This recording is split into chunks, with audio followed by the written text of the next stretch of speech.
Estás escuchando el Battered Fans Network. Bienvenidos a la ciudad rosa y negro, donde la magia The Herons are champs. Inter Miami, el ritmo de las Roll south to Freedom Park, rocking pink and black.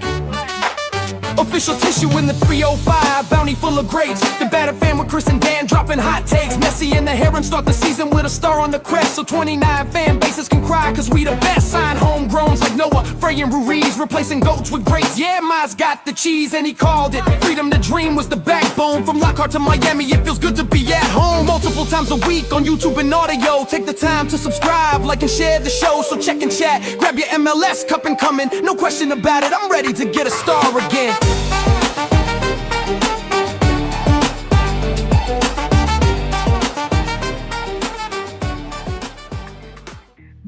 No question about it. I am ready to get hurt again. Chris, you missed one hell of a game. Welcome, everybody, to episode number 540 of the Battered Herons podcast. I am your host, Daniel Goodon, and alongside me is not Mr. KBD. For those of you that joined us on La Ventanita Friday morning for the members show, you know he is on vacation, so he is enjoying himself. I don't know if he caught the game where he was at. He is somewhere where he cannot be reached. But if he did, he enjoyed it. If he didn't, he missed out on one hell of a game. It was fun, a lot of goals. You know what? I take it back. I don't know. It was fun because there was a lot of goals, but at the same time, it's frustrating because for those people that were happy how Miami's been playing recently because of the fact that they're scoring more and they're being so aggressive, this is what you get when you play like this. You get scored on by Philadelphia, which is one of the worst teams in the league. You get scored on by them 4 times. And they had a couple of opportunities.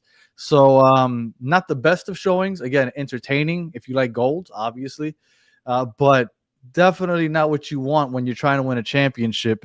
This Hoyo experiment, hopefully it's come to an end. Hopefully this was the last time that we see him.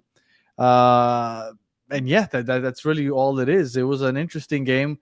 We are now set for basically a 2-month break. Our next game isn't until July 22nd when we host Chicago a week after the final of the World Cup, I believe. Chris isn't here. I'm interested to hear what the chat has to say because I can't say I'm thrilled. I mean, I'm happy that we won. And by the way, at no point did I doubt we were going to win. We were down 3-1. And as soon as we went down 3-1, the first thing I did is I got on my Hard Rock app and I put money on the game because I knew we would come back and win. Now, they made me sweat a little bit because they took a while to score that 5th goal. And then but I really didn't have any doubts just because Philadelphia is that bad. Now, Messi leaving the game, that's worrisome. Our defense playing like it has, that's worrisome. You know, it's just not the best. When you see that you score 6 goals, you feel that you would leave and be in a better mood. Yeah, we're going into the break on a win, which is a positive, right? But you know, it's still some negatives sprinkled in there. But I guess we'll start with the atmosphere. Obviously, I didn't go to the game. The game just ended. I'm at home, but it looked great. It was nice to hear the band and the singing again from the supporters group. So I'm glad that they're back. Yeah, the vibes were back in the stand. So that was great. And I already see that people saying clear out. And then I got something here. And shout out to Kevin Hernandez, member for 3 months. I can tell you Guardiola is in talks with Miami according to sources. That would be amazing. I find it hard to believe.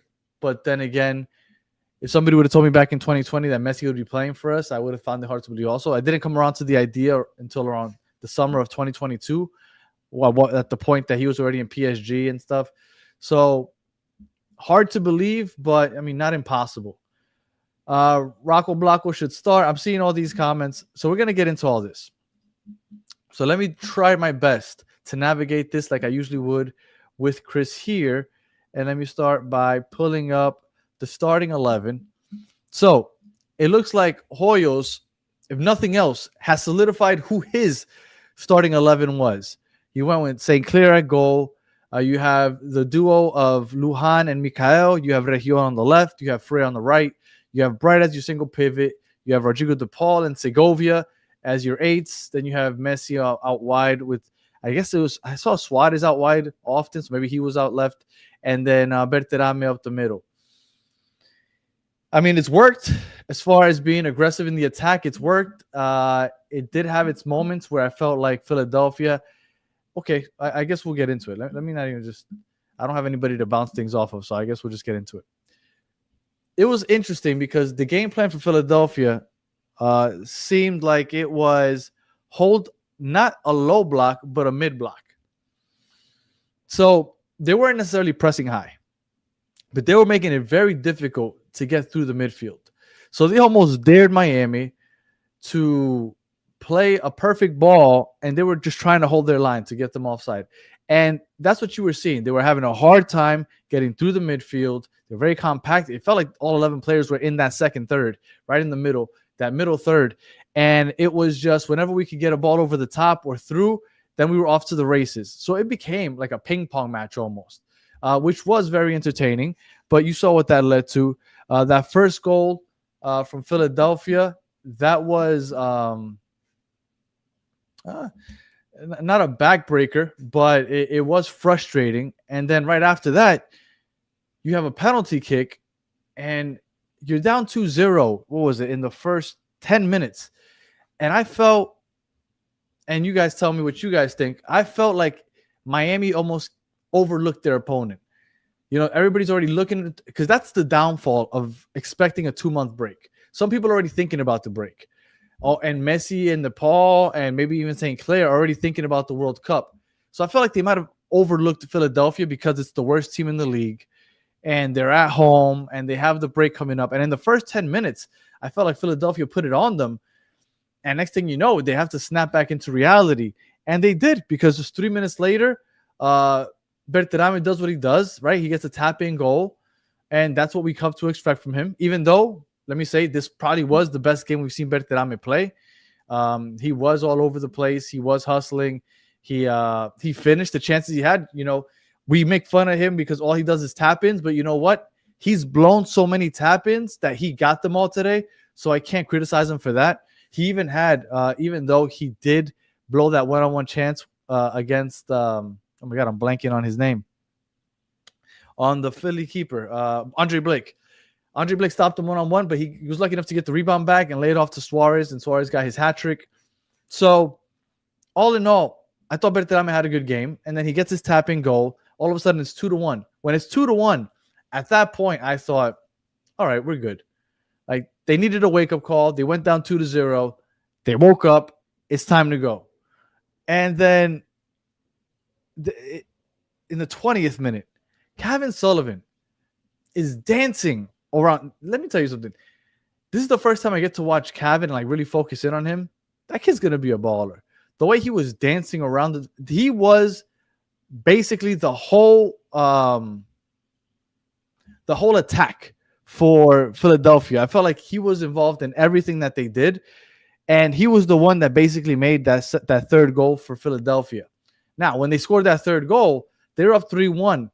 At no point did I worry. And I'm going to ask you now, were you guys worried we went down 3-1? Because I wasn't. The first thing I did was, like I said, I went and I put money on the game, because I thought, okay, they're playing this mid-block, but they're playing with fire because they're allowing us to get these transition opportunities. If we could just get the timing on these runs right, we're going to be dangerous. And before halftime, we scored 4 goals. This was a ridiculous game. Like, I've never seen 8 goals in one half in a game ever, especially in the first half. Usually in the second half when teams are chasing the game. But this was ridiculous. It was 4-4 going into half. You had Luis Suarez get a goal.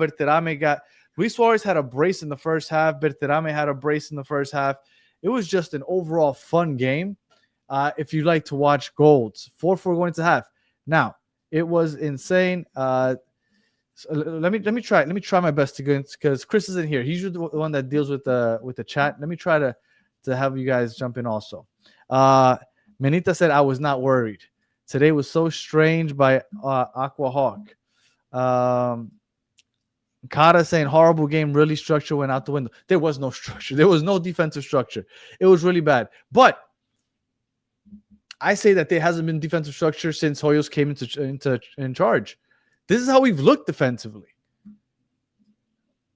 For everybody that's been happy with the way we've been so aggressive and now we're scoring goals and blah, blah, blah, this is what you get because defensively we've looked poor since he's taken over. We've just been outscoring teams, but we haven't looked good. Defensively, we have not looked good. And you can blame it on St. Clair because St. Clair had a crap-ass game today, and today might be the last time we see him as an Inter Miami keeper, and I'm fine with it because, you know, I said he needs to get up until the World Cup break, and if he doesn't fix his situation by then he has to go. Well, you know what? Today was the last day, and he had a bad showing. So, you know what? If he's not the starter when we come back, and if it's Rocco or we decide to go somewhere else with it and he gets sold somewhere, I'm okay. I wanted to give him up until this point, and up until this point, you know what? He just makes too many errors. He comes out and he's sloppy when he comes out. He hesitates when he comes out sometimes. It's just, I don't know. It's frustrating. It's definitely frustrating. I've wanted to give him some time to kind of fix things, and he had some big stops also. Don't get me wrong. He had some big stops, but we need someone better, someone more consistent at least. So yes, I am an honest person. So I've gotten to the point where that's it. We've done the St. Clair thing. I wanted to give it up into the World Cup break to see if he could turn things around. He hasn't. But you know what? They did right by him. They gave him until the World Cup break. Now let's see what happens after the World Cup. Maybe he plays lights out for Canada, and they're like, you know what? Let's ride it out again with him because he had a great showing in the biggest stage of them all. But at this point, I think I'm okay with the change. But we'll see where that goes, and we'll see if we get rumored to maybe any keeper during the offseason. All right. So at halftime, we're 4-4, and I thought that there was a chance that we would put the game away before halftime. There was a counter where Rodrigo de Paul, was it that he scored or he crossed it in and somebody else scored? Somebody scored. But they were going to check to see if it was offside, or at least that's what I thought they were going to check. And then instead, they went all the way back to see if it was a handball. That was the game changer right there. Because if there's no handball and they check and he's onside, then it's 5-3. Miami wins comfortably, in my opinion, after that. But they call it back. They get the handball. They score that PK. It's now 4-4 going into halftime. I have my doubts. I don't have my doubts because I don't believe in Miami, because I know that they can score. I have my doubts because going into half, it feels like since Hoyos has been the manager, we get outplayed every second half. Now, the reason that I had hope is because Philadelphia is such a bad team. I thought no matter what the manager does, I can't imagine that they outscore us in the second half, right? Because at that point, it's 0-0. And I'll put money that Miami can outscore Philadelphia in 45 minutes. But there was a little trepidation on my behalf because of that. And what did Philadelphia do? They came out and they started playing a low block. You know, Miami has its issues playing a low block. But that's before they had Luis Suarez out there playing consistently. Now Luis Suarez up top, connecting with Segovia, connecting with Messi, Battered getting involved, finding spaces. I felt okay. And I thought Philadelphia was giving the ball to Miami way too much. And I thought, okay, we'll win. But then Messi comes off with, they said in the broadcast that he was holding the back of his leg, maybe a hamstring, I guess maybe. Once that happened, Philadelphia said, forget the low block. Let's go after this. Let's go for the dub. Let's go for the win. And that's what they did. Now, good thing for us that they opened themselves up, obviously, for the counter, and we took advantage. We scored twice, and we win the game. But if Messi doesn't come off, I still think we could possibly manage one goal, but it was going to be tough because they were playing that low block all the way through until Messi came off. Once Messi came off, all bets were off, and they said, you know what? Let's go after the game. And they went for the win. And I respect that. You know, you're the worst team in the league. Why hold off for a draw? Go for the win, and I respect it. And then Miami took advantage. Luis Suarez ends up with a hat trick. Berterame ends up with a brace. Rodrigo de Paul, I believe, ended up with one goal. Just awesome that they got to pad their stats today. Philadelphia, again, one of the worst teams in the league, and defensively, Miami is just not good. Let me see what Amy has to say. Danny, St. Clair saved multiple times. I know you're pissed with St. Clair, but he saves. Yeah, no, for sure. No, he had his saves. And this is my thing. My thing is I've been a St. Clair defender, not because I think he's playing amazing, but because I felt like you need to give him time. Give him up until the World Cup break. See if he can figure this out. But although he had good moments, which you hope that every professional goalie might have good moments, he has too many off moments. He's coming out late. He's hesitating coming after the ball. He's not punching the ball out on set pieces strong enough. There was a block it was a good block, but not enough strength on it. He basically gave, I forget who it was, Damiani, a goal on a silver platter off the rebound. Like, he has too many bad moments also. And for a team that's trying to win, okay, two things. For a team that's trying to win a championship, and for a team that's trying to win a championship while outscoring the other team, you need a keeper that can be a little more consistent. For all the hate that everybody wanted to give Drake Callender played behind this type of defense. He was constantly facing one-on-ones, transition opportunities for the other team. And Drake Callender stood on his head more times than people want to realize. Drake Callender was a great keeper because he was put in really bad spots and he was making these. He wasn't going to have any of those soft blocks. Like, he was doing well. And that season where our defense looked horrible, somehow we only had 5 teams that allowed more goals than we did. Less goals than we did. And that was all due to Drake. Now you're seeing what happens when you don't have a Drake, when you have a St. Clair. And I don't want to kill St. Clair, but I'm kind of tired of seeing St. Clair. I'm okay with them making the switch now. We gave them half a season. It's time. I think it's time to move on. And if they don't move on, whatever. Let's ride with St. Clair and hope that he can figure this out. But I'm at the point now where I've seen enough. We could try something different. I'm okay with it. Game ends 6-4. Our record going into the break, 9-4-2. We've only lost 2 games, even though this season it's been 15 games plus the 2 games in the Club World Cup, the CONCACAF Champions Cup, the CCC. So technically 17 games. It's felt like we've done very poorly, doesn't it? It feels like we've lost a bunch. Like, we've been complaining a lot. We've lost twice. The Orlando game, which was obviously terrible. We were up, and then we gave up 4 goals in the second half, was it? No, it wasn't all 4 in the second half. It was 3 goals in the second half. And then the opening game against LAFC. That's it. Now, we've drawn 4 times, and then we drew twice against Nashville. They didn't beat us. We drew twice with them. It's, this season feels a lot worse than it's been. But our defense is going to be an issue if we keep playing this aggressive style of play. And I know some people like it. Some people say, oh, it's entertaining now. We figured it out.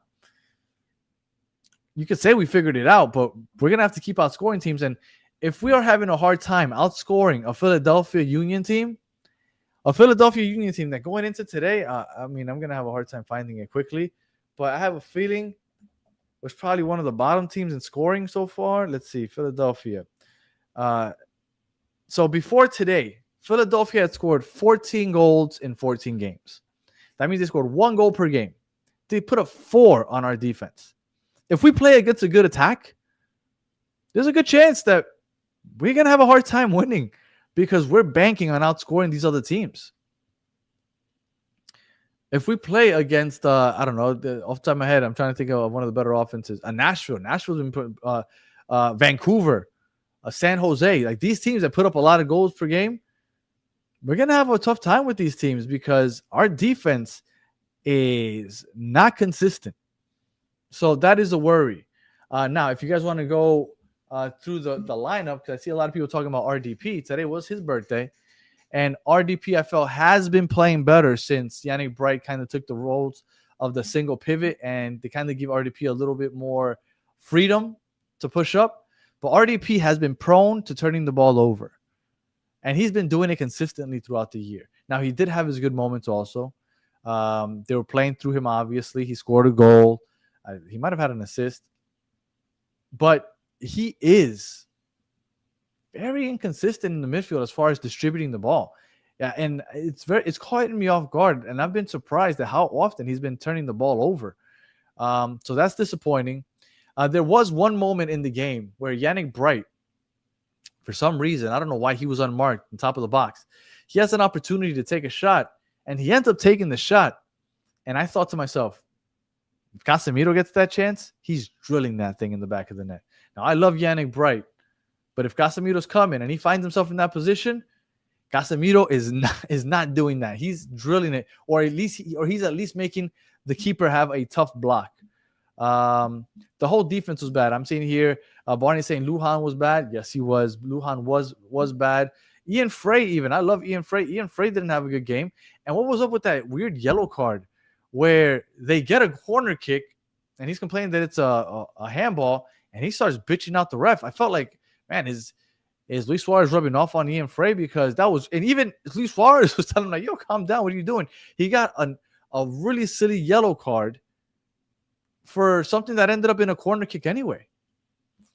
Yannick Bright, not great. Casemiro would be great, absolutely. Why is Falcon not playing? Falcon had a tough run of games. It was a couple games in a row, and Lujan had been looking good, so Lujan won the position. We'll see what happens after the World Cup break is over. But yeah, Falcon lost his starting job to Lujan, which I don't think anybody in the chat, myself or Chris, were saying anything bad about, because we understood Falcon wasn't looking great and Lujan had. And up until today, Lujan had looked pretty solid. It was same handball that we got penalty against. Yeah, but the reason that you don't bitch about it is because that wouldn't have been a penalty. It was outside the box, so it would have been a free kick, and you ended up getting a corner kick anyway out of it. So I understand that maybe it would have been a better position, a little closer, but no reason to start bitching out the ref and earn yourself a yellow card, because, I mean, right now you're playing a ping pong game where it's going back and forth. There's a good chance that you're going to have to save a ball that's in transition. You're going to have to go in hard. You're going to have to, one of those tactical fouls that might cost you a yellow, and all of a sudden you give yourself a yellow. You basically volunteer it. You put yourself in a bad spot and the team in a bad spot to defend those transition opportunities. So I thought that was really silly by Ian Frey. I didn't think Ian Frey had a good game. Lujan didn't have a good game. Mikhail, I guess, if one of them had a decent game, it was him. Region didn't have a good game. Yannick Bright didn't have a good game.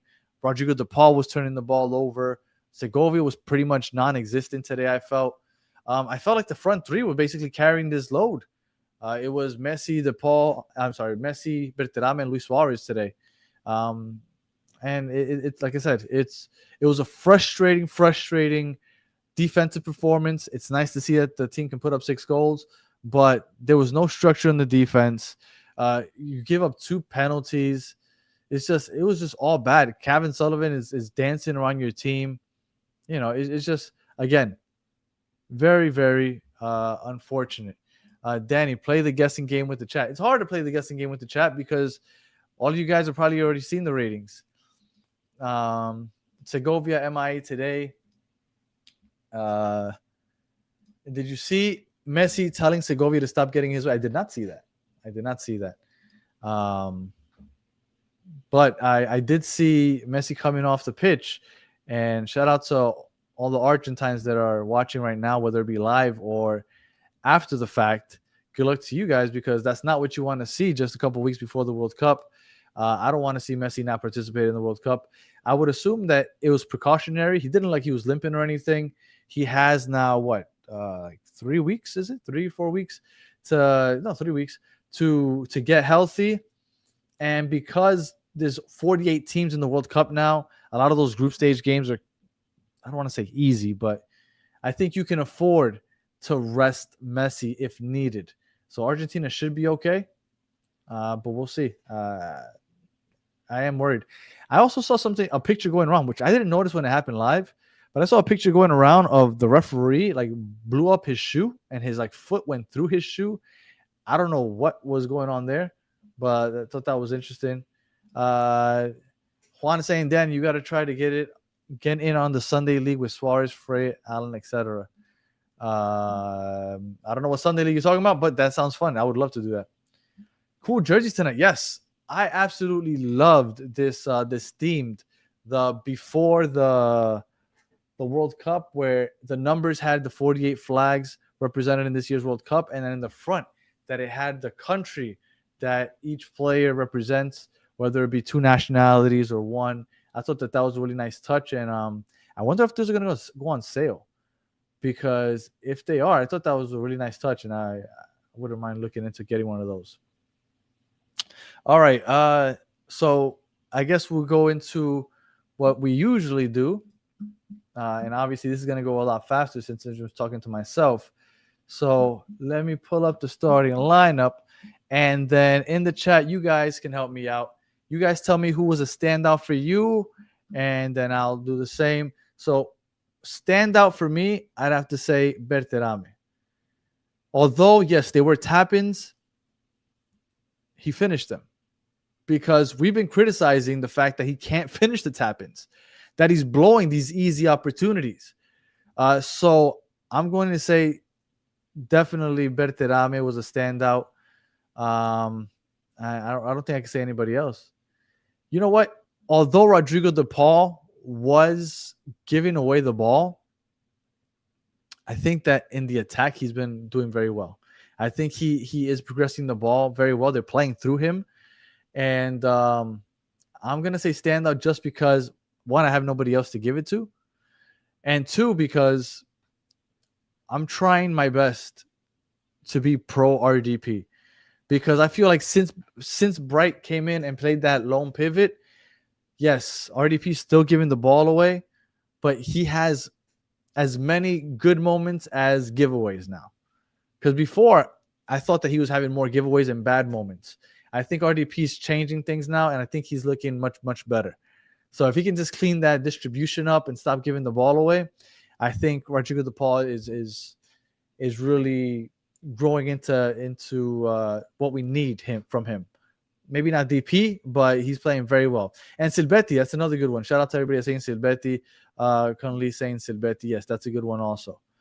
All right. Porsche can be another man. Yeah. All right. Que pena. I'm sure there's a couple people we can give that to. If I was going to give a Que pena award, I'd have to give it to St. Clair. St. Clair had some good stops, but the PK that he gave up, just the poor block that led to the second or third goal, whatever it was, hesitating to come out. He's really frustrating. Some people saying Segovia. Segovia to me was non-existent, which is wild to me because in the second half, when Philadelphia started playing that low block, I feel like that's when Segovia shines. When he starts connecting with Messi and Suarez on top of the box, and they start making those diagonal runs and they catch each other with the through balls. Like I really thought that he would shine in that moment, and he didn't. And that was really surprising to me because that's where I felt like Segovia has been shining in the past, but not today. But I'm not going to give him the Que pena because he didn't necessarily cost us anything. I'm going to give it to St. Clair. I see oh, come on, Danny. I'm not sure. I think it's because I said St. Clair. Hey, I've been on the St. Clair bandwagon, but I'm sorry. After today, I can't. Today, yes, he had a couple big blocks, but he also had some blunders. So I can't. And Ed Barta, Danny, what the F? Suarez had a hat trick. Give the man his flowers. They're coming, Ed Barta. They're coming. I promise you, they're coming. So now that we're done with that, now we go to man of the match other than Messi, Ed. Now, man of the match other than Messi, I would have to give it to Luis Suarez. Luis Suarez, I'll tell you what one of my favorite things that he did today was. And it was technically not in the run of play. One of my favorite things that he did today was when he scored. I think he did it both times that he scored. Or even he scored 3 times. He might have, but I noticed him doing it twice. When he rolled up his sleeve and flexed. Because he looked ripped. Like his arms looked like they had no fat on them. Now, why am I bringing this up? Last year, when the season started, everybody was killing him for looking a little pudgy. It's like, dude, you have bad knees and you're coming in overweight. Not good. Now, as the season went on, he got into better shape. Right now, he looks like he's in amazing shape. You look at his arms and you see the definition. That means he has very little body fat. I think that he is busting his ass to be in good shape. And if he's in this type of shape and he can go for 90 minutes, because I've had my doubts. I'll admit it. I had my doubts that he could run out there for 90 minutes. But if he's going to work this hard, because when I saw him flex and I saw the definition in his arm, that means that there's very little body fat. That means he's busting his ass in the gym with nutrition, whatever it may be. He must think, this is my last year, and I am going to do everything I can to ball out. And that is one of the things that I noticed the most today. And that gave me some hope. Hopefully these 2 months, he doesn't start eating whatever, milanesa, whatever it is that they eat down there, and start getting out of shape. If he can stay in good shape, maybe we got something. Maybe he can really run out there for 90 minutes for the second half of the year. I mean, he's going to have 2 months now to rest. Maybe he can do it. And then shout out to him for getting that hat trick. I thought he had a good game. He's been good since he's come on. My thing is that he can't run out there for 90 minutes. But since he's been playing, he's been starting, he has played well. And look, I I don't know about this. Luis should still play next season. All right, well, we might be pushing it, but I'm coming around to the idea of him running it out and starting maybe when we get back from the World Cup break, because if he's in, like I said, and again, maybe it was a short clip, maybe I'm overthinking it, but when you see the definition in his arm, he's getting into shape, and I'm telling you, that's nothing but good. That means he is really training his ass off to play and be ready. Suarez gets the veggie pizza. He might. Suarez hold up play and passing was very good. Always. Suarez everything that Suarez does on the pitch to me is amazing. His finishing last year was off. This year it's been better. I've always been a Suarez defender on the pitch. Last year, this year, I didn't want him to start, but maybe he's shutting me up. Maybe he's showing that he can. Danny, the fair when Rocco makes a mistake is fine. When St. Clair messes up, you crap on him. Me? No, Amy, you haven't been watching all the shows. All I do is defend St. Clair, and all I do is poo-poo on Rocco. What are you talking about? But I have to call a spade a spade. St. Clair hasn't been able to come through. When we sign Casemiro, he will play center back. I hope not. I want him in the midfield. I want him to be able to play that deep line midfielder, but also progress forward to contribute in the attack. He can shoot. He finds himself in the box and he can score. He had 9 goals this year for Manchester United. Like, he can do those things. If you put him in center back, you take that away from him. And also, when you put him at center back and you're playing that aggressive high line, he's not going to get back. He can try, but he's not going to. So, no, I don't want him at center back. I'd rather him stay up top. Soap opera take Danny. I don't know which soap opera take you're taking about. Oh, you're talking about the Suarez being fit. Maybe. But I'm telling you, and it wasn't a coincidence that he did that. He was letting us know that he did it like 2 or 3 times today. He's letting us know, like, I'm in shape now, guys. Get ready. Like, he's never done that celebration. He usually does that thing or whatever. He's never done that, ever. So unless he was showing off a brand new tattoo, because he had a tattoo on his arm. I don't know if that's brand new. But unless that's what he's doing, I'm telling you, he was letting us know, hey, man, I've been in the gym and it's working. The goal off the chest was a banger. It was, and it was a nice ball from Frey, because Frey kind of chipped it into him and he brought it down with his chest and scored. So yeah, Suarez is balling. So I can't deny that at all. Suarez is trying to get back into Uruguay. No, he didn't even make it into the 55.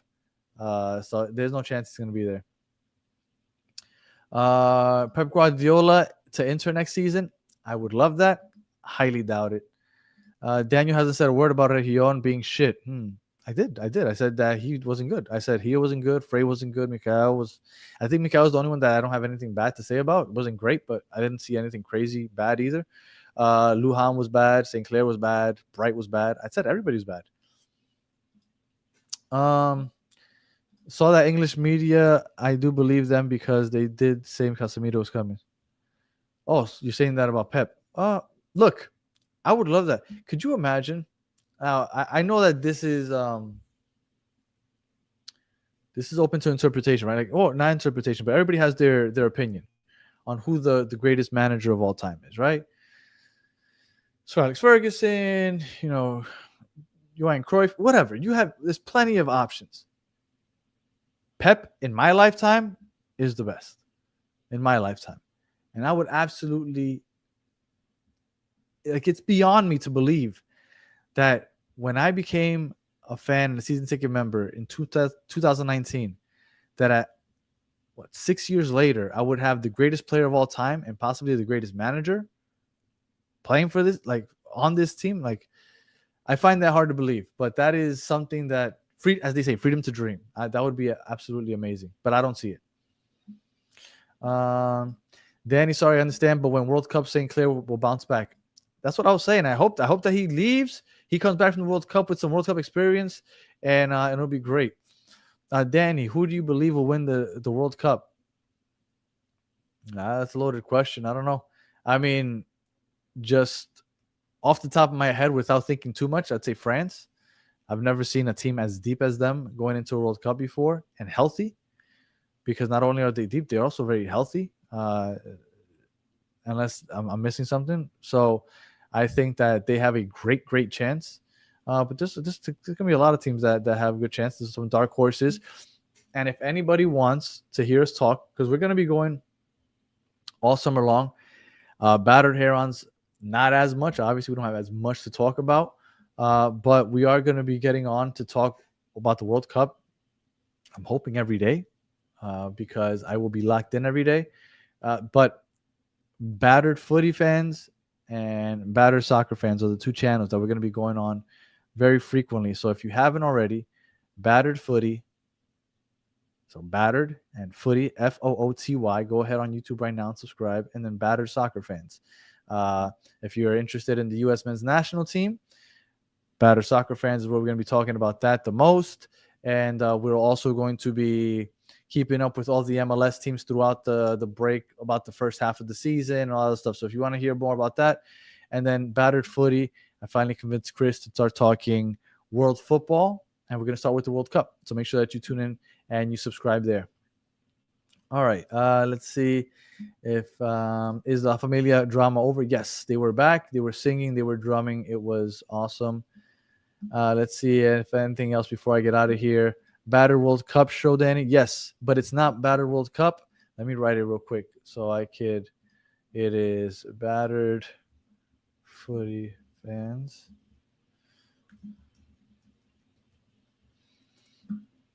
So that right there, make sure you tune into that. That's where we're going to be talking World Cup. We're going to try to get on every day. Me and Chris, and if for some reason one day I can't, he'll do it, and we're gonna have guests on. So make sure that you join us for that. Battered Footy fans. We're gonna be talking World Cup and just World football period. And it's gonna be fun because Chris is brand new to this. So I mean, for those of you that weren't around back in 2022 when we started this, Chris was a fish out of water talking about football, and I feel like he's done a great job and he's fallen in love with the game. And now we're gonna try to get him in love with the global game. So Battered Footy fans. And then again, if you want U.S. men's national team or just general MLS talk, because that's what we do, make sure Battered Soccer fans. Hey, Danny, what are you having for dinner tonight? That's interesting. I already had dinner. I had, what the hell did I have for dinner? I already ate dinner. I had chicken parmesan with spaghetti. Battered World Cup show. Again, Battered Footy. Go on right now. Open up another tab. Subscribe. Battered Footy fans. Battered Yanks podcast. That exists. I just haven't had the time to get that going. Make a Battered World Cup channel. Again, Battered Footy. Because we're going to keep it going after the World Cup. So that's why I didn't call it Battered World Cup. It's Battered Footy because after the World Cup's over, we're going to dive into European and then just world in general soccer, so football. So make sure that you tune in for that. And thank you very much, One World, One Goal, Battered Footy, and Battered Soccer Fans. Yes, that's it right there. So make sure, because, again, if you enjoy talking football with us, which I really do appreciate you guys, we're going to keep doing it. Not so much on this channel because even though we consider just doing everything on this channel because it has a decent following already, we kind of just want to keep this channel what it was when it started, which is just Inter Miami. We love the community that we built just with Inter Miami. So we don't want to do anything else on this channel. We want to stick this to just La Familia and the Battered family that started with us for Battered Herons. And then we're doing the other stuff on other channels. So, been real, guys. If Messi is injured, I'm finding the I'm finding the rope. Cheers for everything. Much love. Look, and this is me being fully transparent. I'm Colombian. I'm rooting for Colombia and for the United States. So I am in no way rooting for Argentina. But I really don't want to hear that Messi's injured. I really would want to see him play. I think the world deserves to see him play, and I think he deserves to play in one last World Cup. So we'll see. Danny Fave moment. Mine was Suarez banger with lovely flair. Yes, my favorite was, again, Suarez flexing on him. All right, let's see. I subscribe to both. Much appreciated, Kevin. I really do appreciate you. All right, and then I think that's it. 201 viewers, 72 likes. Come on, guys. I'm out here. I haven't even taken a sip of water yet because I have no Chris to give me a break. Hit that like button. All right, let's see. Danny, that dinner is not healthy. It's Sunday. I'm allowed to eat unhealthy on Sundays.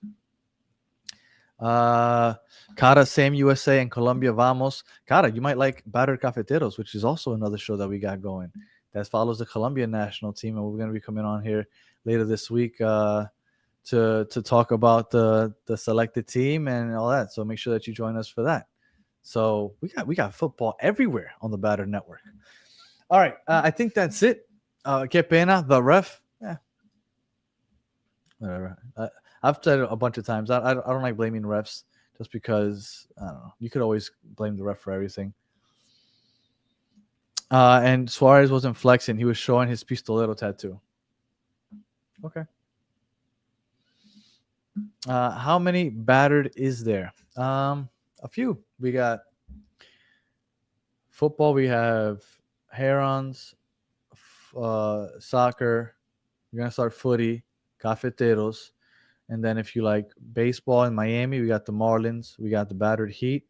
We got the Battered Dolphins. If you're a Jets fan, which I doubt that anybody here is, we got the Battered Jets. I got some people that run the Battered Mets.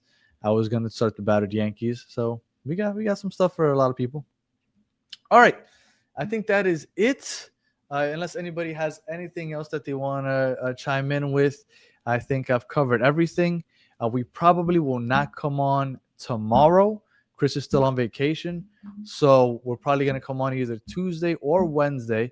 Battered Colombians Battered Cafeteros. But yes, it is about the Colombian national team and all the Colombian players around the world. But we don't call it Battered Colombians, call it Battered Cafeteros. I didn't go over the foot mob. So while I do that, so we'll probably come on Wednesday. So I'm not going to play the guessing game with anybody. So basically, the highest rated player that did not score or assist was Yannick Bright with a 7.9. And then the lowest rated player was Region, probably for the handball and the yellow card. After him was Segovia, which was a ghost today. So, and then the highest rated player overall was Suarez with three goals. Berterame had 2 goals and an assist. Messi had 2 assists. That first goal that Berterame scored, was I the only one that was surprised that Messi passed it? Not because he passed it, because that's what Messi does. He's not selfish, but it looked like they were about to mess it up, and he wasn't going to score. Like it's like the ball got caught under his feet. It was worrisome. I was like, oh no, why did he pass it? I'd rather Messi just take the shots, but I get that he likes to get his teammates involved, especially somebody like Berterame that needs it. So, and please keep us up to date with Messi's injuries. Hope it ain't true. Me too. Me too. Now, there's two ways to look at this, and I appreciate everybody that's Argentine and is thinking about the World Cup. If you're thinking just strictly Inter Miami because you are not Argentine and you're not worried about the Argentinian national team, the way to think about it is he might have injured his hamstring, but he has 2 months to recover before Inter Miami starts playing again. And then for those of you that are Argentine or you just support Messi even when he plays for his national team, he has 3 weeks, and hopefully he plays because I would really hate to see him not participate. St. Clair that Daniel gave up. Quepena has a 7.5 rating. Yeah. He had some stops. Look, you can't tell me that you watched today's game and you thought he had a solid game. That second goal was on him. He was hesitating to come out the box. Like, he did not have a good game. So... And coming from me, that's usually defending him. I haven't seen anybody that defends him as much as I do. So, and happy birthday to RDP.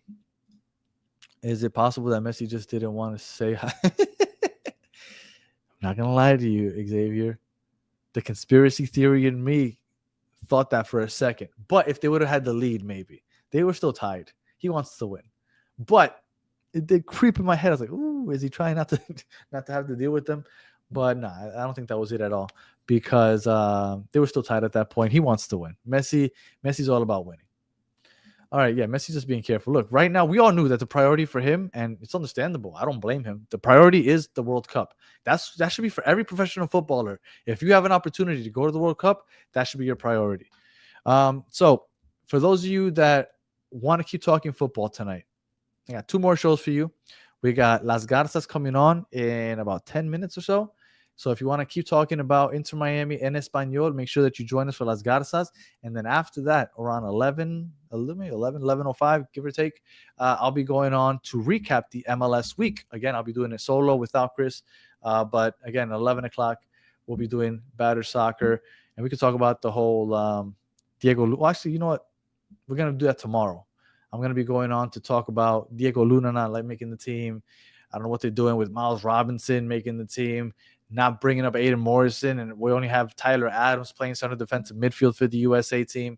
Battered Cafeteros will be coming on Tuesday to talk about. So we got plenty of stuff coming. So if you guys just want to talk football, make sure you tune in, subscribe to all those channels, and like I said, tonight Las Garzas, and then Battered Soccer at around 11. You gave Chris your ticks again. No, Chris is on vacation. Today I couldn't make it for other reasons, but believe me, I'm counting down for July 22nd because I miss not being there. Oh, when it was raining hard, I kept thinking, why would you I have a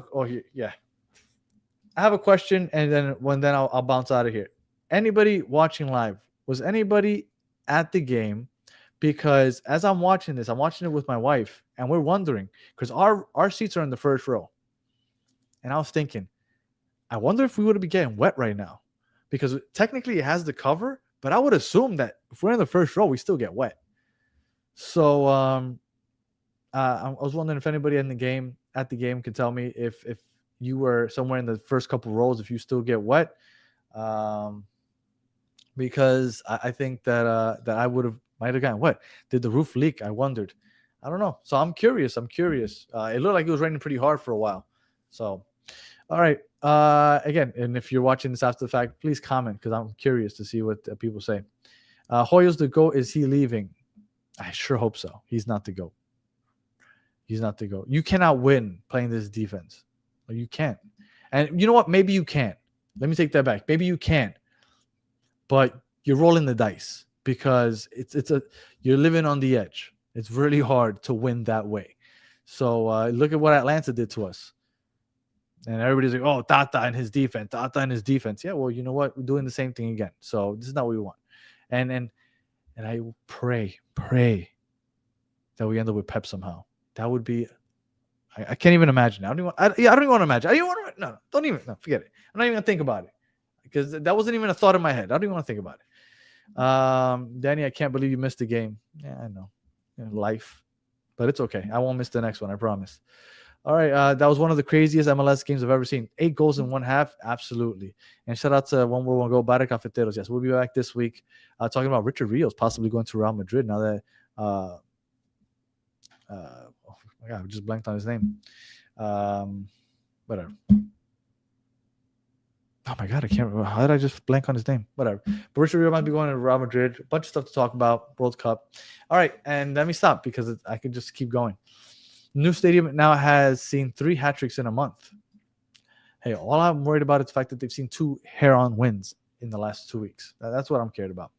All right, if you're listening on audio, we appreciate you listening to the end. Please just 5 stars in a comment. Tata lost again. Yeah.